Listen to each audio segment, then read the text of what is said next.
नमस्कार, मैं हूं अनिका आर्यन, हाजिर हूं एक बेहद अहम मुद्दे के साथ। जाड़े में खेती को तबाह करने वाली रेगिस्तानी टिड्डियां एक बार फिर से खेतों में उतर आई हैं। हॉर्न ऑफ अफ्रीका से सफर करके पाकिस्तान होकर आई ये टिड्डियां राजस्थान से आगे उत्तर भारत के कई राज्यों में फैल गई हैं। जून के आखिरी हफ्ते और जुलाई तक इनके कई बड़े हमले होने का अंदेशा है। संयुक्त राष्ट्र के खाद्य और कृषि संगठन यानी FAO ने टिड्डियों के हमले को खाद्य सुरक्षा के लिए चुनौतीपूर्ण बताया है। लेकिन टिड्डी नियंत्रण में न केवल पैसों की बल्कि कर्मचारियों की कमी जैसी समस्याएं हैं। राजस्थान और गुजरात में 10 लोकस्ट वॉच सेंटर्स हैं, लेकिन इनमें 3/4 यानी 75% पद खाली पड़े हैं। इसके अलावा कीटनाशकों का छिड़काव करने वाले उपकरण भी बहुत पुराने हैं। लोकस्ट वॉच सेंटर्स को गाड़ियों की कमी से भी जूझना पड़ रहा है। इस बीच केंद्र सरकार ने इंग्लैंड से एरियल स्प्रेयर्स मंगाने का समझौता किया है, जो कि अगले 15 दिन में भारत आने की उम्मीद है। इससे टिड्डी नियंत्रण को लेकर सरकारी तैयारियों और संजीदगी दोनों पर सवाल उठने लगे हैं, क्योंकि रेगिस्तानी टिड्डियों ने बीते जाड़े में ही आने वाले समय में खतरे का अंदेशा दे दिया था। अकेले राजस्थान में इन टिड्डियों ने लगभग 1.5 लाख हेक्टेयर इलाके में खड़ी फसलों को नुकसान पहुंचाया था। तो सवाल यही उठता है कि टिड्डी नियंत्रण के लिए समय पर तैयारियां क्यों नहीं की गई? अगर खरीफ सीजन में ये टिड्डियां ऐसे ही बेकाबू रहीं तो खाद्य सुरक्षा का क्या होगा? इसके अलावा सवाल यह भी है कि टिड्डी नियंत्रण के लिए जो केमिकल्स का बड़े पैमाने पर पेस्टिसाइड्स कीटनाशकों का इस्तेमाल किया जाएगा, उससे पर्यावरण पर क्या असर पड़ेगा, उससे जैविक खेती पर क्या असर पड़ेगा, उसे बढ़ावा देने की मुहिम का क्या होगा? सरकार ने टिड्डी नियंत्रण के लिए जैविक कीटनाशकों को लेकर कितनी तैयारियां की हैं ग्राउंड पर? ऐसे तमाम सवालों के साथ शुरू करते हैं आज की विशेष चर्चा। टिड्डियां कैसे बन सकती हैं आबो हवा और खाद्य सुरक्षा के लिए आफत?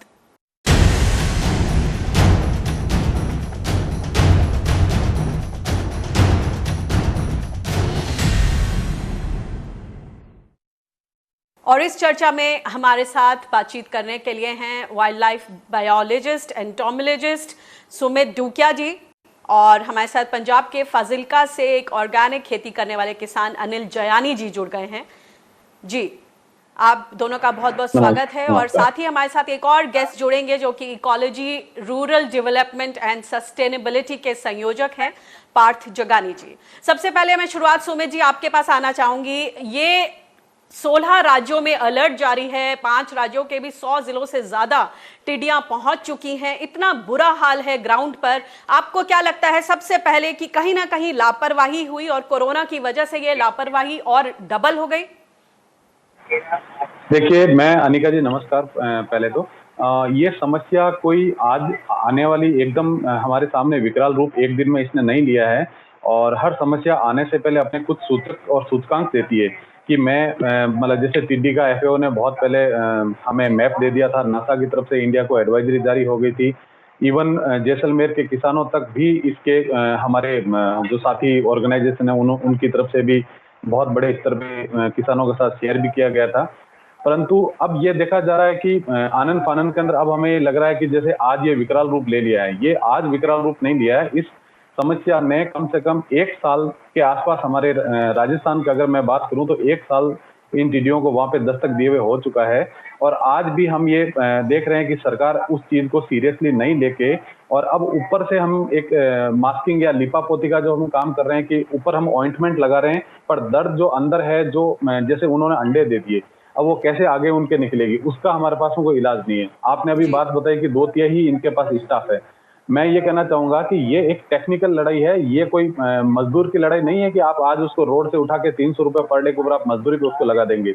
इसके लिए आपको कीट विज्ञानी चाहिए, इसके लिए आपको इंसेक्टिसाइड और पेस्टिसाइड का नॉलेज वाला एक आदमी चाहिए जो उसका सही मिश्रण बना के और उसको दवा को डाल सके। आज आप और मैं ये काम उस तरीके से नहीं कर पाएंगे जितना एक कृषि विज्ञानी या कृषि कीट विज्ञानी कर सकता है। जी जी, आप ये बताएं कि जो पेस्टिसाइड्स इस वक्त छिड़के जा रहे हैं, क्या आपको लग रहा है कि एकदम हड़बड़ाहट सी हो गई है? तमाम राज्यों के कृषि मंत्री अपने अपने बयान दे रहे हैं कि स्थिति काबू में है, हमने इतने हेक्टेयर क्षेत्रफल में स्प्रेयर से छिड़काव कर दिया है। आपको लग रहा है कि ये आंकड़ों का खेल ज्यादा बन गया है, लेकिन उसके बनस्पत जो संजीदगी दिखानी चाहिए थी, जब एक छोटा झुंड आ रहा था उस समय कहीं ना कहीं नियंत्रण और काबू नहीं किया गया, इसलिए ये स्थिति इतनी भयावह हो गई है? जी जी बिल्कुल। ये देखिए, मैं आपको बता रहा था कि जैसे कल भी मैंने आपको बताया कि ये साल भर से हमारे पास में है, और एक साल किसी भी चीज की तैयारी करने के लिए बहुत ज्यादा होता है। मैं ये नहीं कह रहा हूँ कि हमें मतलब अभी 5 दिन में पता लगा है। राज्य सरकारों को एडवाइजरी मिल चुकी थी, राज्य सरकारों ने अपनी तरफ से क्या इंतजाम किए।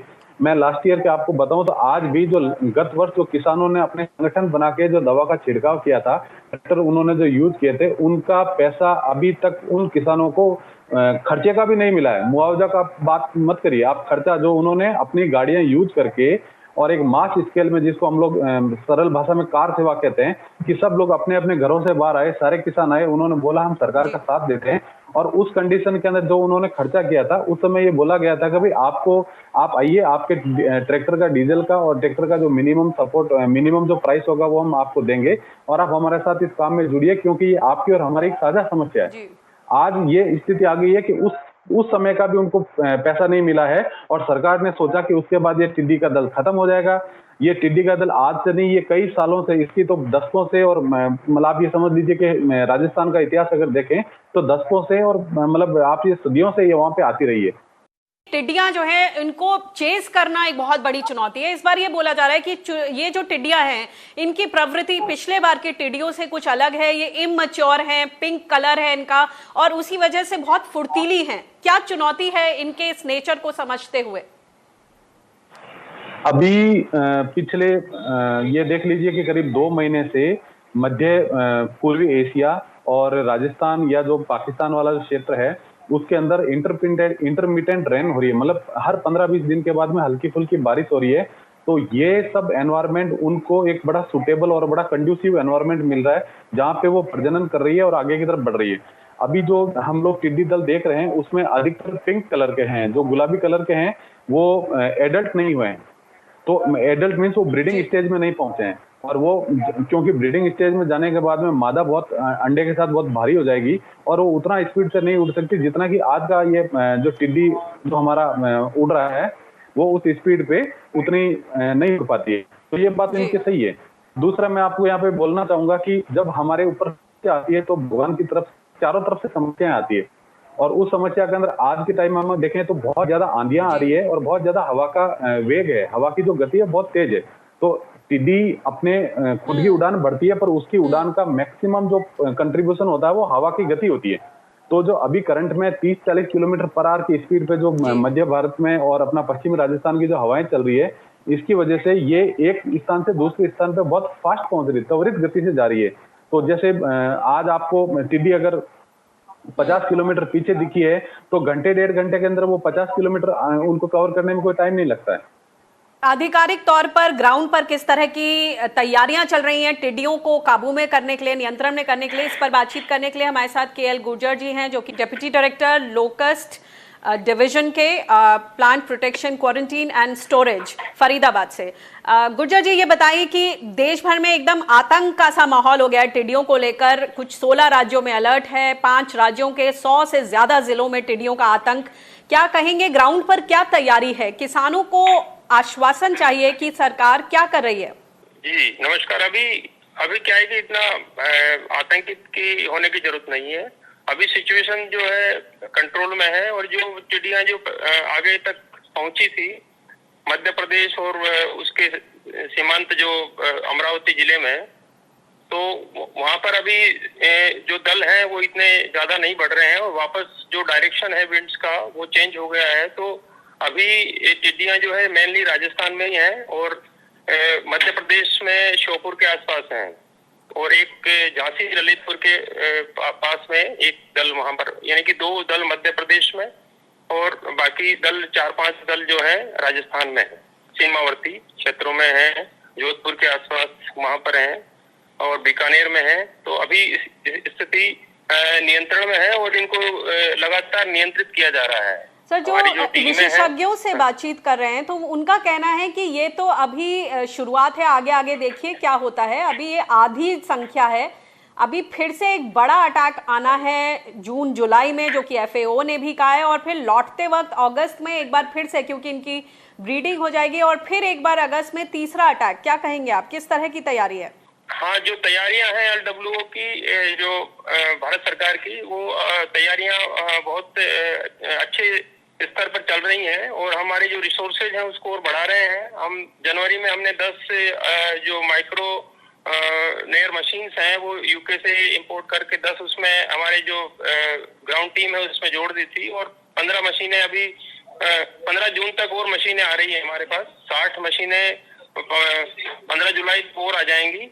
तो ये इसके अलावा जो ड्रोन्स का है, एरियल स्प्रेइंग का है, वो भी चल रहा है। अभी फील्ड में ड्रोन्स भी पहुंच चुके हैं और भी ड्रोन्स की संख्या बढ़ाई जा रही है। तो ये जो आप जो कह रहे हैं कि 15 जो जून जुलाई में जो दल आने वाले हैं और जो फर्दर उसके बाद आने वाले हैं, तो उनके लिए जो समुचित जो तैयारियां हैं वो हम कर रहे हैं और हमारे लिए पर्याप्त उनको नियंत्रित करने के लिए संसाधन उपलब्ध रहेंगे।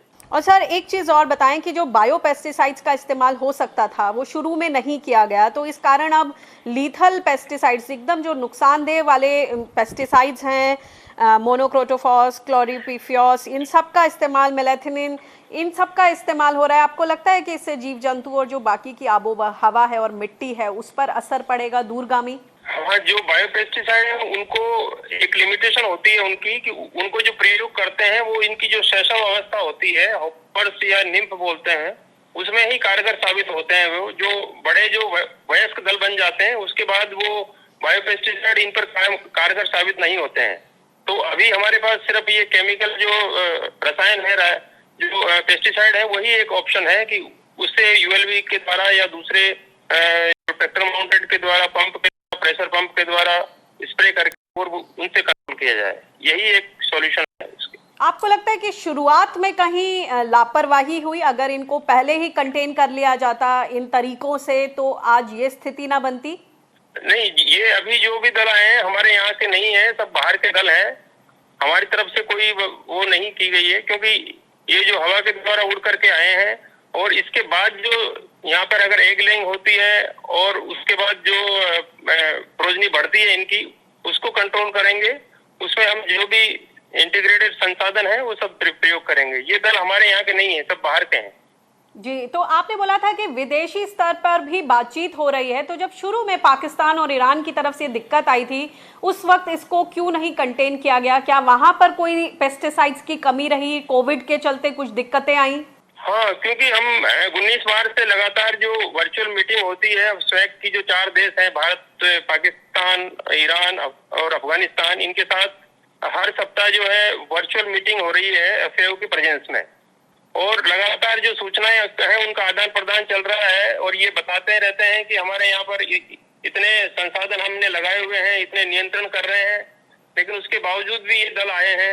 इसका मतलब ये है कि जो दल वहाँ पर जो बने हैं उनको समुचित ढंग से नियंत्रित नहीं किया गया है और इसी वजह से उड़ के आए हैं। जी, बहुत बहुत शुक्रिया ये जानकारी के लिए। सौम्य जी, आपके पास आना चाहूंगी कि हम बात कर रहे थे पेस्टिसाइड्स के इस्तेमाल की। अब फूड एंड एग्रीकल्चर ऑर्गेनाइजेशन ने ऐसे कुछ 10-11 इंसेक्टिसाइड्स को अलग अलग श्रेणियों में बांटा है, जिसमें सबसे लीथल श्रेणी में न्यूरोटॉक्सिन्स हैं, वो केमिकल्स। आपको लगता है कि हम इस स्थिति में उनका इस्तेमाल कर रहे होंगे, और जो इससे खतरे हैं उसके बारे में लोग, किसान खासतौर से जो स्टेक होल्डर्स हैं, वो वाकिफ नहीं है उतना? मैं अनिका जी, आप एक चीज बताना चाहूंगा कि गत वर्ष जून जुलाई के अंदर जैसलमेर के एक स्पेशल भूभाग के अंदर जब टिड्डियों का हमला हो गया था, तो सरकार टिड्डी नियंत्रण दल ने वहां पे जाके स्प्रे किया, और स्प्रे करने के बाद में उन्होंने वहां के स्थानीय न्यूज़पेपर के अंदर एक छोटी सी न्यूज दी, और उसमें लिखा कि इस पूरे एरिया में 7 दिन तक कोई भी मवेशी और कोई भी ग्रामीण ना जाए। तो अब आप ये सोच सकते हैं कि हम क्या केमिकल स्प्रे कर रहे हैं, और उसकी लीथल डोज जो है, उसका घातक असर वो इतना बता रहे हैं कि 7 दिन तक उस क्षेत्र में न तो कोई मवेशी लेके जाएगा और न कोई स्थानीय ग्रामीण जाएगा। और उसके बाद जब हमारी जो वहाँ के क्षेत्रीय टीम है उन्होंने, पाठ जी जगानी आज हमारे साथ जुड़े हुए हैं, उन्होंने और बाकी हमारे कुछ युवा किसान साथियों ने मिलके कलेक्टर को जब ज्ञापन दिया और वहां पे अवगत कराया कि आप का जो विभाग, टिड्डी नियंत्रण दल का जो विभाग काम कर रहा है, उस क्षेत्र के वन्य जीवों के और बाकी जो जानवरों के लिए क्या कर रहा है। तो फिर कलेक्टर जो महोदय हैं वहां के जैसलमेर के, उन्होंने वन विभाग से एक आदेश निकाल के बोला कि आप हमारे साथ कोऑर्डिनेट करिए। तो मैं ये कहना चाह रहा हूँ कि एक विभाग दूसरे विभाग के साथ में कोऑर्डिनेशन में काम ही नहीं कर रहा है, जबकि पहले आपको सारे विभाग को लाइन अप होना है। ये एक रेवेन्यू का डिपार्टमेंट है, इसमें एक रेवेन्यू डिपार्टमेंट आता है, इसमें खेती डिपार्टमेंट आता है, इसमें live stock animal husbandry department आता है, इसमें वाइल्ड लाइफ आता है, इसके बाद में इसके अंदर ग्रामीण और बाकी लोग आते हैं। और जो इसका केमिकल का जो इंटरनेशनल स्तर पर मैं बात करूं तो जो इंटरनेशनल स्तर पर जो देशों के बीच बातचीत होनी चाहिए थी पाकिस्तान ईरान से, और बोला जा रहा है कि लाइव बुलेटिन्स और लाइव अपडेट्स हैं, उनके साथ सारे विभाग मीटिंग करते हैं, लेकिन आपको लग रहा है कि ग्राउंड पर उसका कुछ असर, क्योंकि पाकिस्तान की तरफ से भी जिस तरह की सहयोग की अपेक्षा थी वो सामने नहीं आया, और वहां पे जो सप्लाई बाधित रही पेस्टिसाइड्स की शुरुआती समय में जब ये झुंड आ रहा था, उसकी वजह से भी ये स्थिति बहुत ज्यादा बड़ी हो गई है, विकराल हो गई है। ये इस तरह की जब समस्या आती है जिनको हम लोग वैश्विक स्तर के ऊपर जब हम इसका एनालिसिस करते हैं, तो हम ये देखते हैं कि एक देश दूसरे देश से कुछ ना कुछ इंफॉर्मेशन छुपाने की कोशिश करता है। और वो छुपाने की कोशिश क्यों करता है? क्योंकि अंतर्राष्ट्रीय स्तर पर उसको ये लगता है कि मेरी जो प्रतिष्ठा है वो एक गलत रूप से प्रस्तुत की जाएगी, इसलिए वो बहुत दिनों तक उसको अपने ही एरिया के अंदर कवर करने की कोशिश करता है। और यहाँ पे भी यही हो रहा है। पिछले हम लोग करीब 94, 95 का जो 93, 94 का जो टिड्डी दल आया था, उसमें भी यही समस्या देखने को आई थी कि मिडिल ईस्ट के जो कंट्रीज हैं, पाकिस्तान स्पेशली, वो हमारे साथ में बहुत सारी इंफॉर्मेशन समय रहते साझा नहीं करते। जब उनसे ये समस्या कंट्रोल में नहीं आती और उनको लगता है कि अब तो हमारे यहाँ से कुछ हो ही नहीं सकता, तब वो लास्ट मोमेंट पे आपको बताते हैं। हाँ जी जी, कुछ ऐसे ही हमने कोविड के केस में भी देखा, जैसे जो स्थिति थी चाइना में वो काफी समय तक छुपी रही और बाद में जब बिल्कुल बेकाबू हो गई तो फिर देश को इसके बारे में पता चला। हमारे साथ पार्थ जगानी जी जुड़ गए हैं जो कि ERDS से जुड़े हुए हैं। पार्थ जी, ये बताएं कि अब जब हमने ये सारी बातें डिस्कस की हैं, जो खास तौर से ऑर्गेनिक खेती कर रहे हैं किसान आपके साथ जो जुड़े हुए हैं, उनकी क्या स्थिति है? कितनी मुश्किल से आप लोगों ने उनको कन्विंस किया होगा कि अभी जो उनको घाटा सह रहे हैं, कोई बात नहीं, आगे चल के कॉम्पनसेट हो जाएगा जब ऑर्गेनिक खेती करेंगे, और उसके फायदे, एक्सपोर्ट ऑर्डर्स, इन सब पे किस तरह से पानी फिरेगा अब जब इतनी भारी मात्रा में पेस्टिसाइड्स का छिड़काव हुआ है? जो फार्मर्स हैं यहाँ पे, तो उन लोगों ने, जैसे पिछले साल भी उनकी जो है खरीफ की जो फसल थी और रबी की फसल, दोनों फसल उनकी टिड्डी के कारण खराब हुई। तो कई जो फार्मर्स हैं, जो किसान हैं, जो जैविक खेती कर रहे हैं, पिछले 3 से 4 सालों से जो करते आ रहे हैं, उन्होंने काफी उसके ऊपर, जैविक के ऊपर सर्टिफिकेशन, अगर आपको मालूम हो कि आपको जब आप ऑर्गेनिक फार्मिंग करते हैं तो आपको खूब सारे उसमें सर्टिफिकेट्स लेने पड़ते हैं, जो कि अलग अलग संस्थाओं के और अंतर्राष्ट्रीय संस्थाओं के माध्यम से होते हैं, और वो काफी खर्चीले, किसान जो है, एक सामान्य किसान उन सब का खर्चा नहीं उठा पाता है।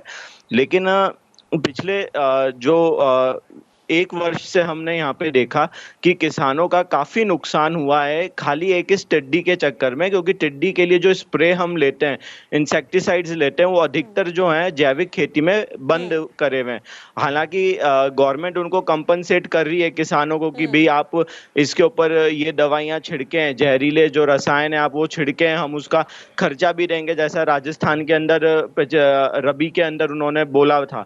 लेकिन वो कंपनसेशन ऑर्गेनिक के अंदर नहीं दे सकते, क्योंकि अब जो 4 साल की मेहनत है, 3 साल की मेहनत है किसान की, उसको रसायन मुक्त रखने की, वो पूरी तरह से वो खत्म हो चुका है। तो अब उसको वापस से नए सिरे से अगले 3 या 4 साल तक वो उसको वापस से सही करना पड़ेगा खेत को, और जब जाकर वो वापस से ऑर्गेनिक का सर्टिफिकेट ले पाएगा। यानी कहीं ना कहीं किसान कुछ 4 से 5 साल पीछे चले गए हैं जहां तक ऑर्गेनिक खेती का सवाल है। जी, और सबसे और दूसरी चीज इसमें एक और ये भी है कि जो चाहेंगे। हाँ पार्थ जी बताइए। जी पार्थ, आप अपनी बात रखें, हाँ, पूरी करें।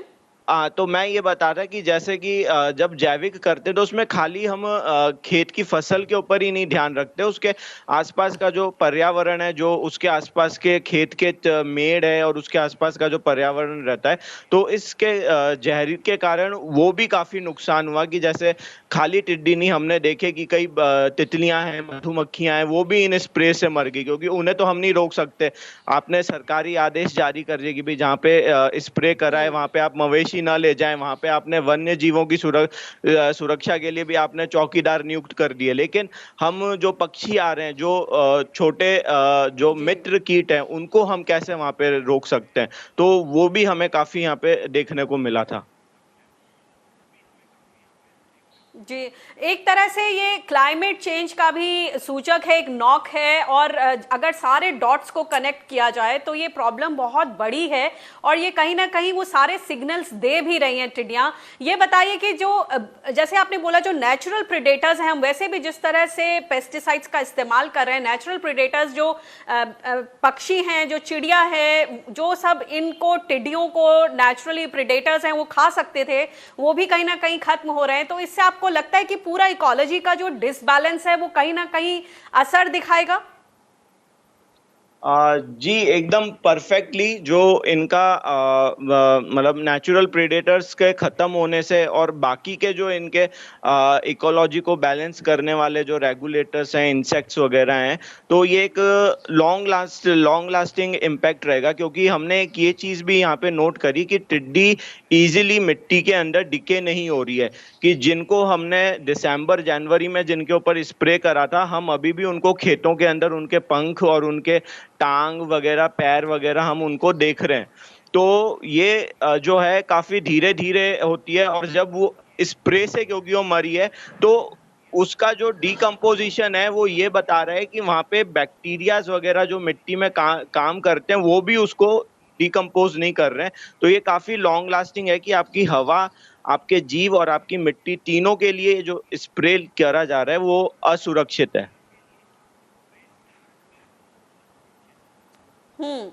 डॉक्टर सुमित, ये बताएं कि हमने ये भी सुना कि पाकिस्तान इंपोर्ट कर रहा है इस तरह के जो डक्स हैं, चाइना से बात हो रही थी कि वहां से आएंगी, जो कि क्योंकि बत्तख जो हैं वो एक दिन में कुछ 200 करीब लोकस्ट, ये टिड्डियां खा लेती हैं। तो जो इस तरह का ट्रेंड है, आपको ये कितना सही लगता है? या फिर बायोपेस्टिसाइड्स की बात करें कि लिंसेड ऑयल, जो एसेंशियल ऑयल्स हैं, और चूना, इन सब का मिक्सचर, या जो संतरे के छिलके हैं, इन सबको या फंगस जिसकी बात हो रही है कि उसको भी हम इस्तेमाल में ला सकते हैं नियंत्रण के लिए। लेकिन क्या आपको लगता है अब बहुत देर हो गई और जिस हड़बड़ाहट का माहौल है उसमें सिर्फ और सिर्फ केमिकल्स का इस्तेमाल होगा? लास्ट ईयर से हम लोग जैसलमेर में जो बहुत सारे एक्सपेरिमेंट कर रहे हैं, हमारे ERDS फाउंडेशन के जो साथी हैं उनके साथ हम लोग मिलके और वहाँ के किसानों के साथ कर रहे हैं। तो उसमें हमने देखा है कि वहाँ पे बहुत सारे किसानों ने मुर्गी पालन, जो देसी वैरायटी है मुर्गी पालन, उनको उन्होंने वहाँ पे किया हुआ है। आप ये मान लीजिए कि टिड्डी वहाँ पे जो है वो एक भोजन का मुख्य आधार है बहुत सारे वन्य जीवों के लिए। पर अब हम जो है वो ये देख रहे हैं कि हमारे पास में एक समस्या ये आ चुकी है कि आज के टाइम के अंदर इसका कंट्रोल हमें एक वार लेवल पे जाके करना पड़ रहा है। यहीं पे अगर हम ये बतख वाला या मुर्गी वाला या कवक वाला या लिंसेड ऑयल वाला एक्सपेरिमेंट अगर हम आज से 25 दिन या 1 महीना पहले करते, तो आज हमारे सामने ये समस्या इस लेवल पे नहीं होती। जी, हमारे साथ अनिल जुड़े हुए हैं। अनिल जी, आपसे पूछेंगे कि फाजिल्का में जो कपास की खेती को नुकसान हुआ है, या आप भी ऑर्गेनिक खेती करते हैं, ग्राउंड पर किसानों को अब किस तरह की क्षति, जो पूरा उनका नुकसान हुआ है, आपको लगता है कि बीमा के कवरेज में इसको शामिल किया जा सकता है, या फिर कोई और तरीका ताकि उनका जो नुकसान हुआ है उसकी भरपाई हो सके? पिछले साल जो नुकसान हुआ उसकी भी भरपाई अभी तक शिकायत कर रहे हैं किसान की नहीं मिली है। गीता जी, जो इंश्योरेंस की बात है वो बिल्कुल एक कागजी कार्रवाई है, उसका किसानों को कोई भी फायदा अभी ना पिछले साल का हुआ है ना अभी इसी साल का हुआ है। एक तो ये बात है, और जो कार्रवाई कर रही है गवर्नमेंट वो बिल्कुल गलत है। किसानों की जो कपास है, सभी लोगों ने VT नरमा जो बीजा है वो 2-2 बार 3-3 बार बीजना पड़ रहा है। अगर गवर्नमेंट कुछ उसको देती भी है तो वो एक बार जो नुकसान होता है उसी का थोड़ा बहुत देगी तो, अदरवाइज वो भी नहीं दे रही है। और वो दोबारा जब वो सीड लेने जाते हैं तो जो पहले वाले से उनकी कॉस्टिंग भी डबल हो रही है, उनको वो नुकसान हो रहा है। जो हमारा ये फाजिलका अबोर का जो एरिया है, इसमें कपास के साथ साथ बाग बहुत है, फ्रूट बहुत ज्यादा है, किन्नू वगैरह के बाग है, ये नुकसान उन पे भी बहुत हो रहा है। और जैसे अब ऑर्गेनिक की बात की है आपने, जैविक खेती में जो नुकसान होगा उसकी तो भरपाई किसी कीमत पे भी नहीं हो पाएगी।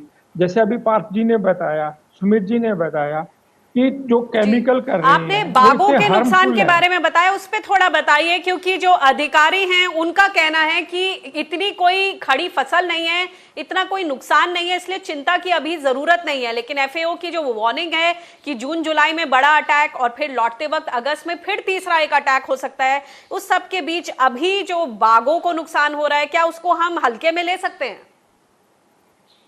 हल्के में लेने वाली कोई भी चीज नहीं रही अभी। किसान की हर चीज जो अधिकारी हैं वो हल्के में लेते हैं और किसान के हलक की बन जाती है। अभी जो बागों पे जैसे वो नुकसान कहते हैं, अगर किसी भी बाग में अगर थोड़ी सी भी टिड्डी किसी भी प्लांट पे आ गई, उसके कुछ पत्ते भी अगर उन्होंने खा लिए तो फ्रूट पे उसका नुकसान बहुत होता है मौसम के हिसाब से। और जैसे किसी के अंगूर के बाग हैं वहां वो बिल्कुल खत्म हो जाएगा। दूसरे जो चीजें हैं उन्हें वो खत्म कर रही हैं। तो अधिकारी जो हैं वो सिर्फ एक अपने चार दीवारी में अपने ऑफिस में बैठ के ही अपनी एक वो चीज कर रहे हैं। धरातल पे सब इसके उल्टा चल रहा है। किसी को, कोई किसान को किसी भी तरह का कोई सुमित जी, बेनिफिट आपसे नहीं, पूछना ना चाहूंगी पिछले कि सरकार यूके से स्प्रेयर्स की ड्रोन्स का इस्तेमाल कर रही है और यूके तक से स्प्रेयर्स आएंगे, लेकिन 15 दिन बाद। आपको क्या लगता है तब तक बहुत लेट हो जाएगा? ये ड्रोन मंगाना और ये जो होता है ना कि जैसे आज आपके घर में आग लगी और आप फायर ब्रिगेड का टेंडर देके और फायर ब्रिगेड की व्यवस्था की बात कर रहे हैं, तब तक तो आपके यहाँ पे कुछ बचेगा भी नहीं। मैं बार बार आपको ये कहना चाह रहा था कि एक साल आपके लिए 12 मंथ 365 डेज इतने ज्यादा होते हैं कि आप उसके अंदर आगे के 10 साल की प्लानिंग कर सकते हैं। हमारे यहाँ पे केंद्र सरकार इस टिड्डी नियंत्रण दल का पूरे महकमे को देखती है। उनके पास में देश में एक ऐसी सरकार है, केंद्र सरकार, जिसके पास कभी पैसे की वो कमी नहीं होती जो राज्य सरकारों के पास होती है। तो आज आपके पास में जब टिड्डी का इतना बड़ा अटैक हो गया, अब आप उसको टेंडर कर रहे हैं, अब आप चाहते हैं कि हम एरियल स्प्रेयर मंगाएं, अब हम ड्रोन मंगाएं, अब हम ये मंगाएं। आप मंगवाते रहिए, तब तक नुकसान बहुत बड़े एरिया के अंदर हो चुका होगा। और उसके बाद में जिसको हम लोग स्थानीय भाषा में गिरदावरी रिपोर्ट कहते हैं, मतलब जो फिर आप सब कुछ तो खत्म हो गया, अब आप उसका एस्टिमेशन करने के लिए निकलेंगे कि नुकसान कितना हुआ। वो नुकसान हमेशा ही आंकलन जो होगा उसका नुकसान का, वो मुश्किल से 30-40% तक आंकलन कर पाते हैं। जो 90% जो 100% एक्चुअल नुकसान होता है, जिसके अंदर आप ये समझ लीजिए कि उसका एक साइकोलॉजिकल ब्रेकडाउन होता है किसान का, वहां का जो इकोनॉमिक जो लेवल है उस किसान का डाउन होता है। आज के समय के अंदर वो जमाना नहीं है कि किसी के पास में इतनी बड़ी खेती थी कि वो आधी खेती दान कर दे। आज हम लोग सब कैश क्रॉप उगा रहे हैं। आज का जो किसान है वो बहुत ज्यादा सोच समझ के किसानी कर रहा है, और उसके अंदर उसको हल्का सा नुकसान होता है तो उसका बहुत लंबा इम्पैक्ट पड़ता है। तो सरकार की जो ये देरी है, ये देरी बहुत महंगी पड़ रही है। बहुत बहुत शुक्रिया आप सभी मेहमानों का इस चर्चा में शामिल होने के लिए। तो जो वैलिड पॉइंट सामने आए हैं, हम आशा करते हैं कि जो अधिकारी हैं, संबंधित अधिकारी, वो इस पर पूरी तरह से ध्यान देंगे, क्योंकि कहीं बाद में ये ना कहें कि अब पछताए होत क्या जब चिड़िया चुग गई खेत। बाकी खबरों के लिए आप बने रहिए स्वराज एक्सप्रेस के साथ। मुझे दीजिए इजाजत, नमस्कार।